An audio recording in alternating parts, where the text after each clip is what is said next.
Haleluya, saudaraku, kita bertemu kembali.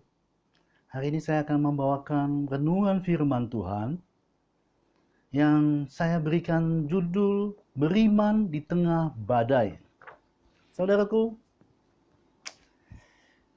dunia saat ini tiba-tiba dihadapkan dengan masalah global yang menakutkan, yaitu virus corona. Ya. Padahal selama bertahun-tahun saudara kita hidup secara optimis. Dunia ini, bahkan gereja saudara, begitu optimis menghadapi kehidupan di masa yang akan datang. Tiba-tiba sekarang kita dihadapkan dengan ketidakpastian. Ya. Kita harus tergoncang, dunia tergoncang, juga gereja mengalami goncangan. Bayangkan saja ada banyak orang Kristen bahkan pemimpin gereja yang terkena virus corona. Mereka was-was, di satu sisi cemas, tapi di sisi lain juga harus menguatkan iman jemaat. Saudaraku, tidak mudah memberitakan iman, memberitakan firman Tuhan di tengah situasi seperti ini. Untuk menghadapi masalah ini, saya akan membawa saudara untuk merenungkan firman Tuhan dari Kitab Daniel, pasal 3 ayat 17 dan 18. Daniel pasal 3 ayat yang ke-17 dan 18 saya akan membacakannya. Jika Allah yang kami puja sanggup melepaskan kami, maka ia akan melepaskan kami dari perapian yang menyala-nyala itu dan dari dalam tanganmu, ya Raja. Tetapi seandainya tidak, hendaklah Tuanku mengetahui, ya Raja, bahwa kami tidak akan memuja dewa Tuanku dan tidak akan menyembah patung emas yang Tuanku dirikan itu. Saudara, Sadrah, Mesakh, dan Abednego adalah 3 orang Israel yang menjadi orang buangan di Babel. Suatu ketika mereka dituntut untuk memilih, saudara. Menyembah patung buatan Nebukadnezar atau mati dibakar hidup-hidup. Ini bukan pilihan yang enak, saudara. Ini pilihan yang sulit. Tetapi kita melihat, dan nas yang saya baca tadi mengatakan, itu adalah jawaban mereka yang tegas sekali. Mereka berkata, jika Allah yang kami puja sanggup melepaskan kami, maka ia akan melepaskan kami. Tetapi seandainya tidak, kami tidak akan memuja dewa Tuanku dan tidak akan menyembah patung emas yang Tuanku dirikan itu.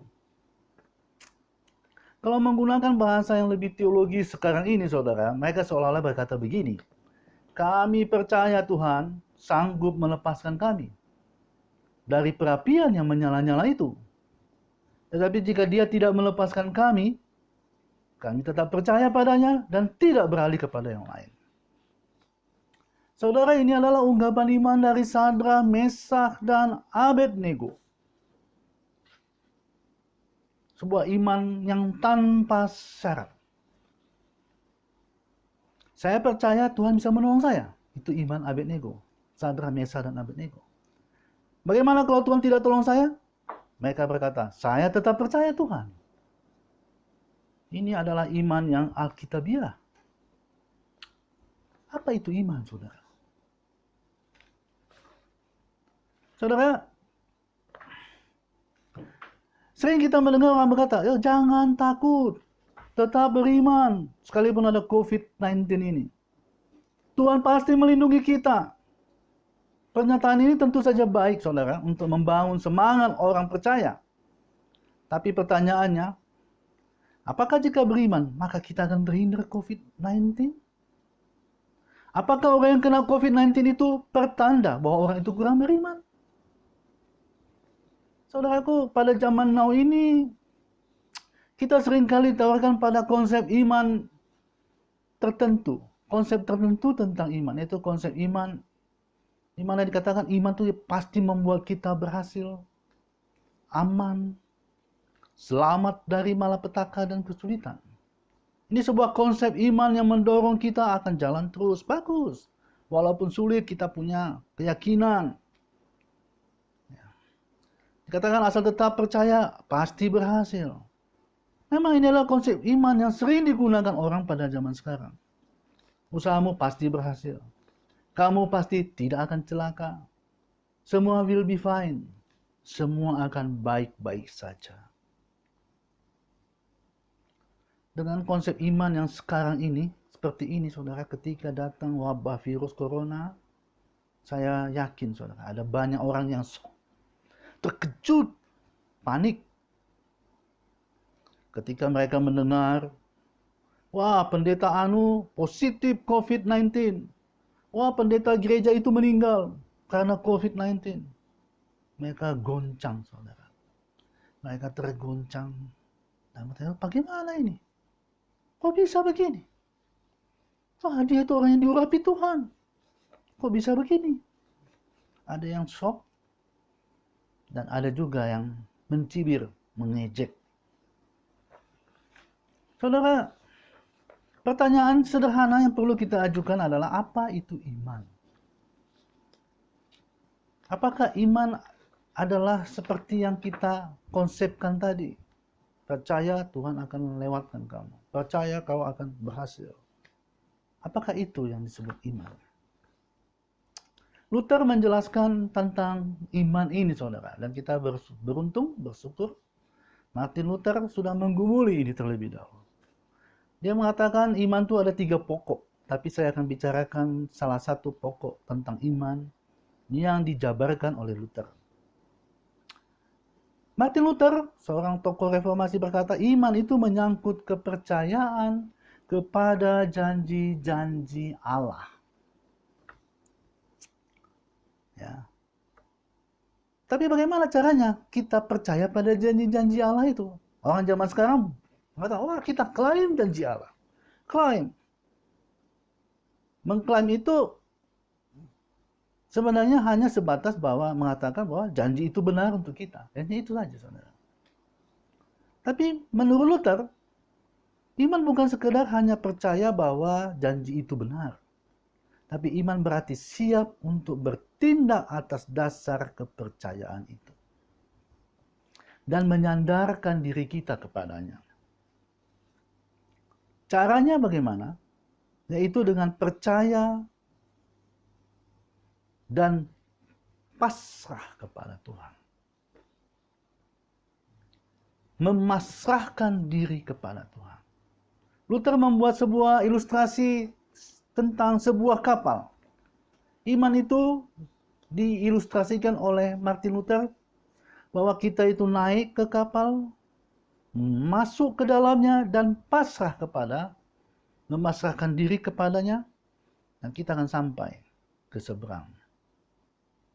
Jadi iman adalah percaya janji-janji Allah dalam pengertian pasrah bahwa Allah sendiri akan membawa kita sampai kepada tujuan atau penggenapan dari janji-janji itu. Kemujaraban iman tidak terletak pada kehebatan ajaran, tetapi terletak pada Tuhan yang dapat diandalkan. Inilah iman. Ya.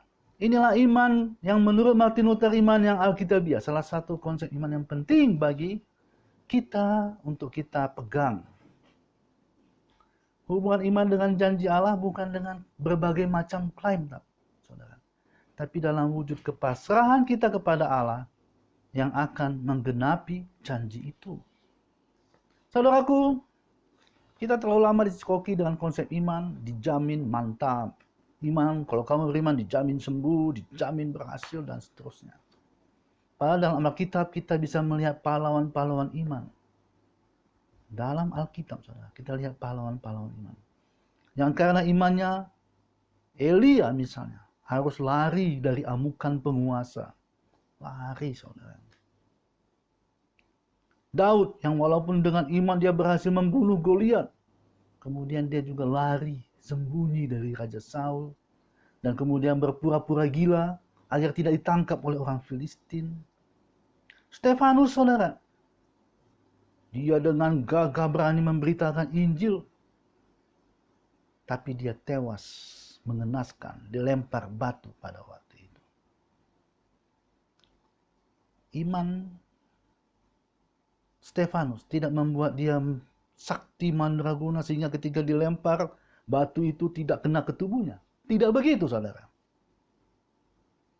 Tetapi iman Stefanus membuat dia bisa berkata, Bapa, ampuni mereka.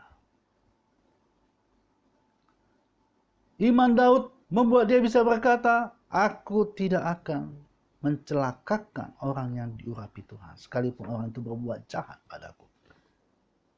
Para rasul, saudara, ketika harus menghadapi aniaya, ancaman, bahkan terancam mati, mereka tidak mundur, saudara.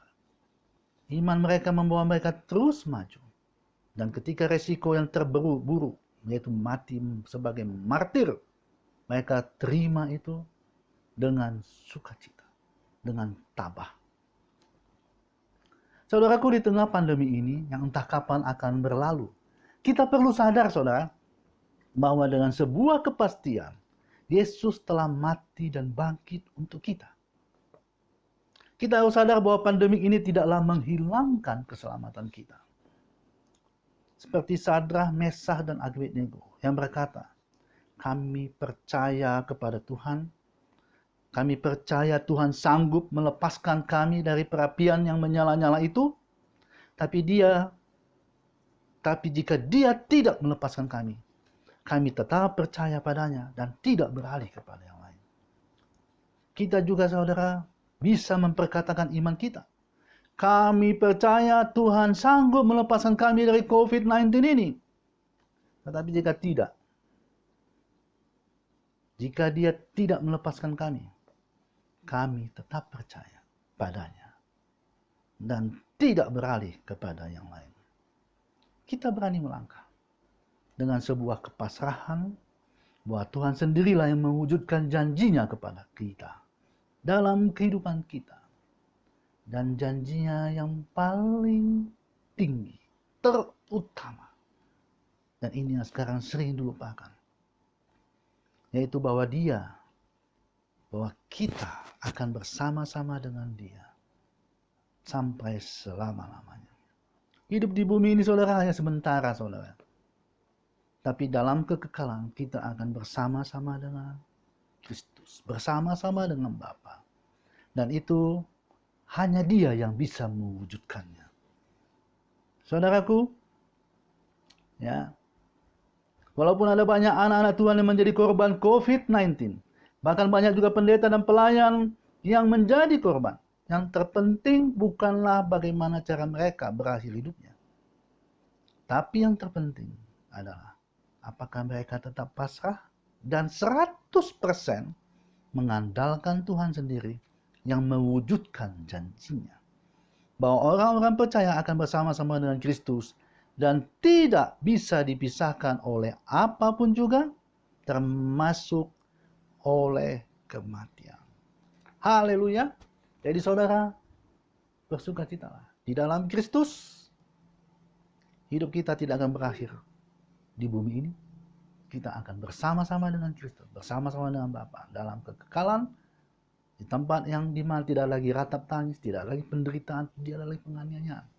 Di sana kita bersama-sama memuji, menyembah, memuliakan Bapa, menikmati hadirat Tuhan. Saudara, di tengah badai kita pasrah kepada Tuhan. Kita jalani semua protokol kesehatan, pakai masker, kita jalani semua, bila perlu pakai face shield, cuci tangan dan semuanya. Dan percayalah, Tuhan sendiri menggenapkan janjinya kepada kita. Amin.